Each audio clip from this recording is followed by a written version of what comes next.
আজ থেকে শুরু হচ্ছে এইচএসসি ও সমমান পরীক্ষা। দেশের সব শিক্ষা বোর্ডে একই প্রশ্নপত্রে অনুষ্ঠিত হচ্ছে। এবার এইচএসসি পরীক্ষায় অংশ নিচ্ছে 12,70,583 শিক্ষার্থী।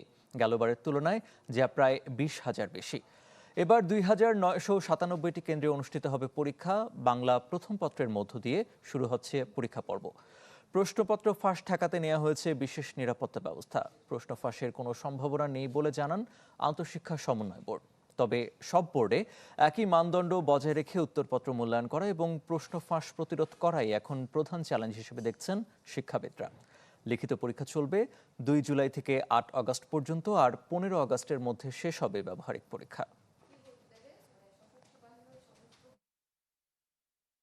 এবার সবচেয়ে বড় সংযোজন হচ্ছে 1980 পাবলিক পরীক্ষা অ্যাক্ট। এটাকে আমরা পুরোপুরি পরিবর্তন এনেছি। সেখানে পানিশমেন্টের ব্যবস্থা রয়েছে এবং যে মব অ্যাটাক করা হতে শুরু করে শিক্ষকরা যদি ইনভলভ থাকে, এভরিথিং আমরা সেখানে নতুনভাবে এনেছি। কুমিল্লা শিক্ষা বোর্ডে এবার 8টি কলেজে নেই এইচএসসি পরীক্ষার্থী। দর্শক, এ ব্যাপারে আরো খবর জানাতে কুমিল্লা থেকে যোগ দিচ্ছেন সহকর্মী জাহিদুর রহমান। জাহিদ,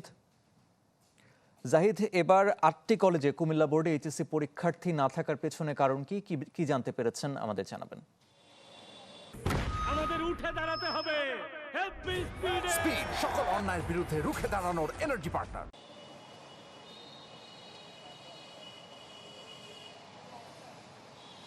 আরেফিন, কুমিল্লা শিক্ষা বোর্ডে এবার প্রথমবারের মতোই 8টি কলেজে শিক্ষার্থী নেই, যে বিষয়টা আসলে গত কয়েকদিন আগেও কিন্তু আমরা প্রতিবেদনে উল্লেখ করেছিলাম। তো সেখানে আমরা দেখেছি যে আসলে এই প্রতিষ্ঠানগুলোতে শিক্ষার্থী ভর্তি হয়েছিল অনেকেই, আবার দেখা যাচ্ছে যে ফর্ম পূরণের সময় তারা আসলে যে সেন্টার পরীক্ষা যাওয়ার জন্য তাদের সেই যোগ্যতা অর্জন হয়নি, যে কারণে আসলে সেখানে তারা দিতে পারে। আবার কোথাও কোথাও দেখা যাচ্ছে যে 24 সালের 5 আগস্টের পরবর্তীতে সময় বিশেষ করে স্থানীয় বিভিন্ন রাজনৈতিক কারণেও কিন্তু তারা সেখানে দেখা যাচ্ছে প্রতিষ্ঠান পরিচালনা করতে পারে।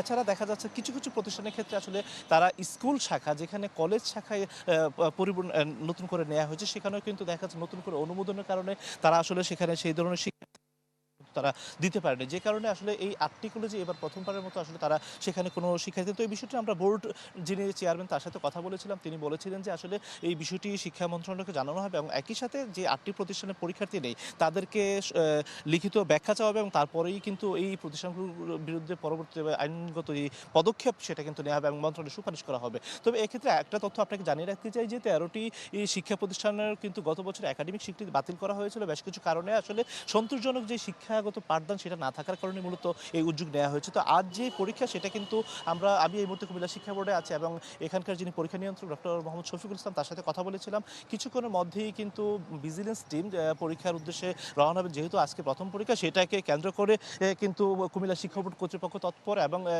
কুমিল্লা শিক্ষা বোর্ড যে 6টি জেলা সেখানে কিন্তু 464টি কেন্দ্রে একসাথে পরীক্ষা অনুষ্ঠিত এবং সকাল 10টায় কুমিল্লা ভিক্টোরিয়া সরকারি কলেজে কুমিল্লা শিক্ষা বোর্ডের চেয়ারম্যান তিনি সেখানে যাবেন এবং পরীক্ষার হল পরিদর্শন করার কথা রয়েছে। তো এই ছিল এখান থেকে সর্বশেষ। আরিফিন। জাহিদ, আপনাকে ধন্যবাদ। দর্শক, কুমিল্লা থেকে যুক্ত হয়েছিলেন সহকর্মী জাহিদুর রহমান।